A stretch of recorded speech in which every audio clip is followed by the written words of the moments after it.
நாளை நமதே தமிழ்நாடு நமதே தெருமுனை பிரச்சாரம் கூட்டம். சக்தி கேந்திரம் 94 பூத் எண் 168 பூத்தாம்பட்டி கிளையில் நாளை நமதே தமிழ்நாடு நமதே தெருமுனை பிரச்சாரம் நடைபெற்றது. நிகழ்ச்சியில் ஜி. கோபால் அமைப்பு சாரா தொழில் பிரிவு மாவட்ட தலைவர் மற்றும் தனலட்சுமி ஆறுமுகம் ஒன்றிய மகளிர் அணி செயலாளர், ஆறுமுகம் ஒன்றிய எம்ஜிஆர் மன்ற இணை செயலாளர் தலைமையில் கூட்டம். கிளை தலைவர்கள் குழந்தைவேல், வேலுச்சாமி முன்னிலையில் நடைபெற்றது. கூட்டத்தில் மாவட்ட செயற்குழு உறுப்பினர் சவடமுத்து, ஒன்றிய செயலாளர் சேதுராமன், ஒன்றிய பொருளாளர் செல்வம், ஐடி விங் ஒன்றிய தலைவர் இளங்கோவன், அதிமுக மாணவர் அணி ஒன்றிய செயலாளர் முனியப்பன், கிளை செயலாளர் சேகர், செல்லத்துறை, முருகேசன், ஓட்டுநர் அணி ஒன்றிய செயலாளர் வேல்முருகன், தேவநாயக்கன்பட்டி கிளை செயலாளர் ஜவகர், மண்டபம் புதூர் கிளை செயலாளர் வீராசாமி, தங்கவேல், சந்திரசேகரன், வெங்கராஜ், மாரியப்பன், ஆர்பி கருப்பணன், பாலசுப்பிரமணி, பெருமாள், சந்தானம், சக்திவேல், சென்ராயன் உட்பட நிர்வாகிகள் மற்றும் மகளிர் அணியினர் கலந்து கொண்டனர்.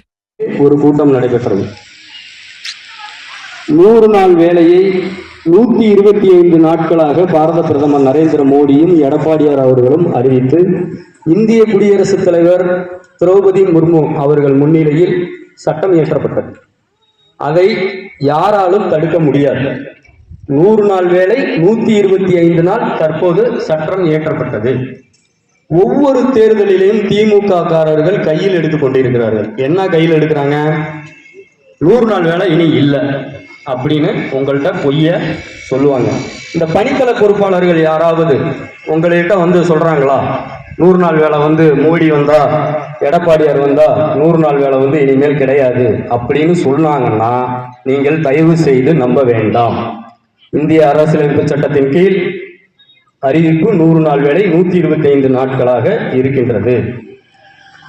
இந்த அனைத்து இந்திய அண்ணா திராவிட முன்னேற்ற கழகம் தேசிய ஜனநாயக கூட்டணி 2026 வெற்றி பெற்ற பிறகு இந்த 125 நாள் வேலையை 150 நாட்களாக உயர்த்தப்படும் என்பது தேர்தல் அறிக்கை. இது உண்மை. 125 நாள் இப்ப இருக்கக்கூடிய வேலையை 150 நாட்களாக எடப்பாடியார் அறிவித்திருக்கிறார். தயவு செய்து மக்களே சிந்தித்துக்கங்க. உங்கள்கிட்ட பொய் வதந்திகளை பரப்புவார்கள். நாங்க கூட வீடு வீடா நோட்டீஸ் கொடுத்தோம், கூட்டத்துக்கு போகாதீங்க அப்படிலாம் கிடையாதுங்க. ஒரு 4-5 பேர் போனாங்க. எங்களோட நோட்டீஸை கொடுத்த எங்களை மதிச்சு வீட்டிலே இருந்த அனைத்து தாய்மார்களுக்கும் நன்றி. ஒண்ணுங்க. இன்னொரு விஷயம் என்னன்னு கேட்டீங்கன்னா, திமுக ஸ்டாலின் அவர்கள் பெண்களுக்கு மிகவும் முக்கியத்துவம் அளிக்கிறார் அப்படின்ற ஒரு பேச்சு. பெண்களுக்கு என்ன முக்கியத்துவம்? அனைத்து மகளிர்களுக்கும் ரேஷன் கார்டுக்கு 1000 ரூபாய் தருகிறேன் என்று வாக்குறுதி சொன்னார். ஆனால் தற்போது 1,31 லட்சம் பேருக்கு தான் தந்திருக்கிறார். மீதி உள்ள ஆட்களுக்கு தரவில்லை. அது ஒண்ணு.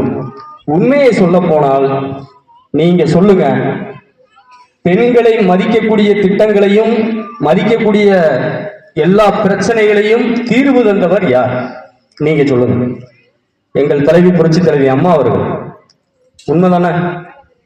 இன்னைக்கு பாரத பிரதமர் நரேந்திர மோடி அவர்கள் இந்திய குடியரசுத் தலைவர் யார்?